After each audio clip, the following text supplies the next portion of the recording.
Sree Iyer, author and well-known commentator, also joining us on the show. Mr. Iyer, I want to quickly read out two quotes to you. Of course, we've all read the letter that was purportedly written by Siddharth to the board of directors and his employees, and I have to say that letter is very chilling.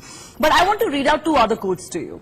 Kiran Mazumdar-Shaw, a corporate czar in her own right and a very respected voice from corporate India, has said, and I quote, "We've moved from license Raj to Inspector Raj, which is seriously bothering India Inc. There is an effort to clean up India Inc., but the pendulum cannot swing from one extreme to the other. It has to be done in a phased manner. The government needs to engage with honest businessmen." She's practically saying that tax terror has been unleashed on corporate India. Then there is Sanjay Nirupam of the Congress, who says Cafe Coffee Day was considered a huge success story for 20 years, and now suddenly the founder and owner is saying he failed as an entrepreneur and is now missing. What failed him? Economic policy, market forces, consumer behavior, or has a recession arrived?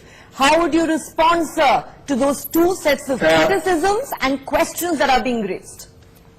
Definitely, the recession has not arrived. 100% no. That's right. There's a slowdown perhaps, but that is because of the churn. Demonetization move is not going to just like that go away. I mean, it's going to leave its impact, and you can see the tail of it still hanging around in India. I think the CCD is an interesting case, Neha, and there are some layers underneath. There are some, for example, people have questioned how come so much money came into CCD. Where did the money come from? Set all that aside. Set all that aside. I am going to really miss the CCD in Khan Market and in Janpat. These used to be my favorite hangout whenever I am in Delhi. I hope that, somebody else steps in. But let's not ring the death knell for Cafe Coffee Day just yet. Let's hold our horses on that one and hope that the group can still be saved and those jobs that are on the line can still be saved. But go ahead, sir. Complete your point. Absolutely.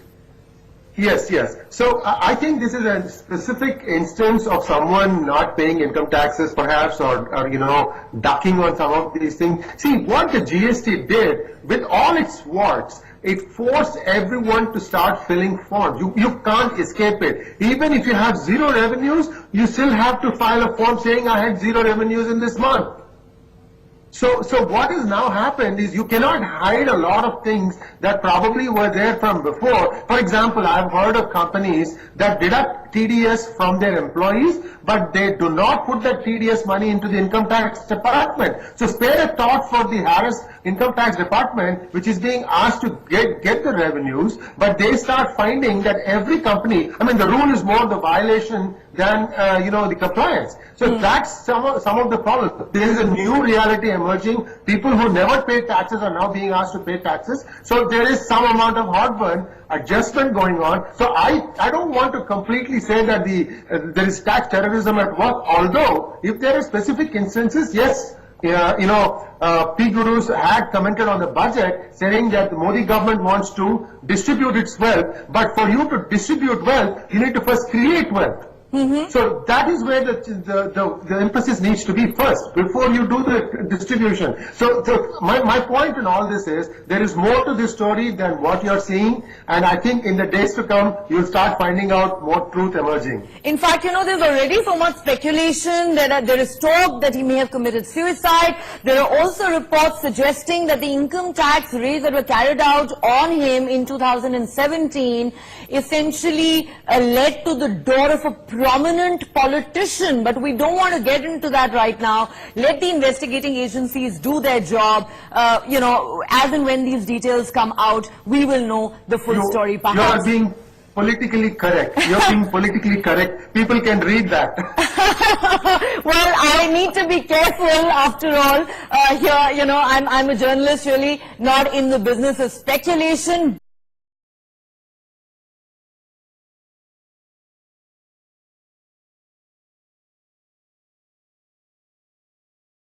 These are the signs of recession in the industry. There are signs of recession, says a young entrepreneur.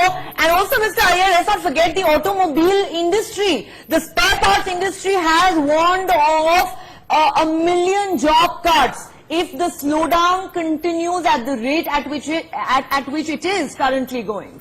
What would you say? Yes. Neha, I also do business in India, and I also don't like the fact that I have to pay 18% for just about everything, plus a 10% TDS. See, the numbers add up quite quickly. That is a systemic problem. But the bottom line is, if the automobile sector is finding pain now, it is because a lot of the disposable income in form of cash probably is not there. So what happens now is you have to pay it in, via either your credit card, and therefore when that happens, there's a transaction overhead involved with it. GST has to be paid. So what is really happening is what used to be 100 rupees now is 115, 118, 125, 28, something like that. Yes. So that means you feeling poor. Because you said, Kalpat, I used to give only so much. Now I have to pay more. What the government should have done. On another note, finish this one. Even though I'm running out of time, but on another note, if you believe that cash is gone after demonetization and black money has been wiped out, many will remind you of how MLAs are being bought and sold in this country, and that certainly is not being done by checks. Many will remind you, Mr. Iyer, but that's on a lighter note.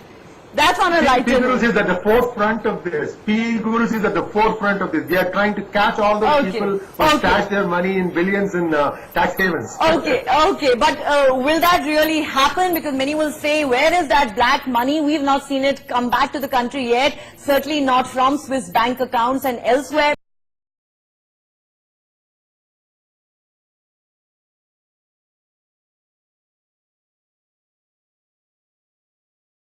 But let me bring in Sree Iyer into the conversation. Mr. Iyer, Tamil Sai Soundarajan of the BJP has actually reignited this age-old debate, if I may put it that way, because she says before expressing a political opinion, actors need to demonstrate through their actions and choice of movies that they're actually responsible citizens of our society and of this country. Now, some say that she was lashing out at actors after Surya, Kamal Hassan and Rajnikant took a stand against the centre's national education policy.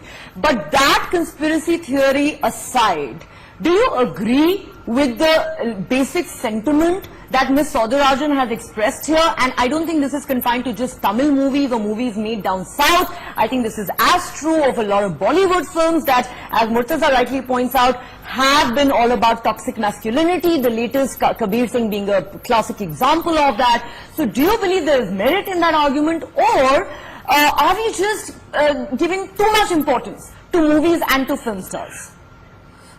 In this particular instance, I agree with Tamil Sai. You have to give me just 1 minute to give you some sort of a background on what is happening with Tamil films. See, you have to look at how movies are being financed today.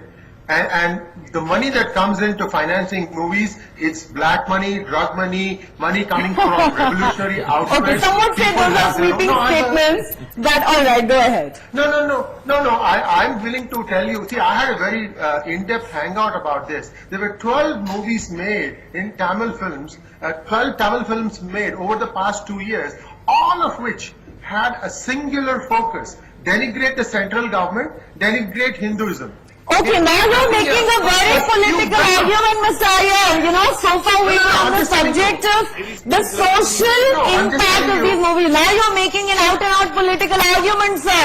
And then you will be asked whatever happened to our freedom of expression. If we cannot criticize our government, then how are we a democracy? You're starting a whole new debate here, Mr. Iyer. And there are people who will accuse a movie like Uri for spreading jingoism in the society. And Murtaza has a fantastic counter. That if there are some movies that you say are denigrating our government, Murtaza says that there are movies like Uri that have also done very well at the box office that have been sort of promoting jingoism. That's the other side of the debate. I limit my argument just to the Tamil films. I was saying about 12 Tamil films. Look at how poorly BJP and ADMK did in Tamil Nadu. Why do you think that happens? You're making movies? Wow, you're actually giving them even more importance than Tamil Soundarajan has. You're saying they can elect governments and have governments thrown out? That's what you're saying, Mr. Iyer? You're going to make film actors feel really powerful now.